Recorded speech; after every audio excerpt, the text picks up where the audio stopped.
Урматтуу достор, урматтуу калайык. Мына алтын боюнча бир пикир айтсам, элдердин баары мени урушуп атат да. Алтының көппү, алтының барбы, акчабыз жок болуп атса алтынды эмне мынтип атасың, кайдан алтын табабыз, алтын бер деп эле. Эми айтайын дегеним мындай да, урматтуу калайык, урматтуу достор. Турцияда биз окуп жүргөндө мындай бала чакасына жалы бала төрөлсө же баласы үйлөнсө түрктөр бири-бирине алтын алып барат.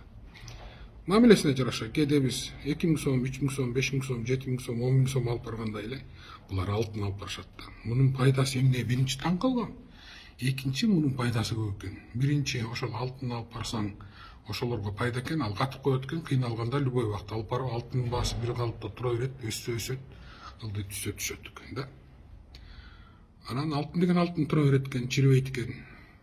Сомдой болуп, доллардай болуп жоголуп кетпейт экен. Алтындын баасы бир калыпта кармалат экен да. Анысыңарда эле мына Кыргызстанда 1 граммдан 100 граммга чейин, анан башка 1 килограмм, 10 килограммга чейин алтындар чыга баштады да. Эми баарыбыз бир тең эмеспиз да. Биз мисалы 10 килограмм ала албайбыз, 100 грамм ала албайбыз. Анан баары бир бала төрөлгөндө көрүндүк беребиз, той ашка барса көрүндүк беребиз, үй алсак көрүндүк беребиз, бир жылкы берип атабыз, тай берип атабыз, торпок берип атабыз, кой берип атабыз, мисалычы. Ошонун ордуна мисалы эми биздин кыргыздыкы деле инвестициясы бул жылкы. Ошонун ордуна биз мындай алтын берели деген пикирди киргиздим. Себеби биринчиден алтынды алсак, алтынды биринчиден экономикага жан берет, акча түшөт экономикага, экинчиден ошол алып барган үйгө кандайдыр бир инвестиция болуп калат эле да.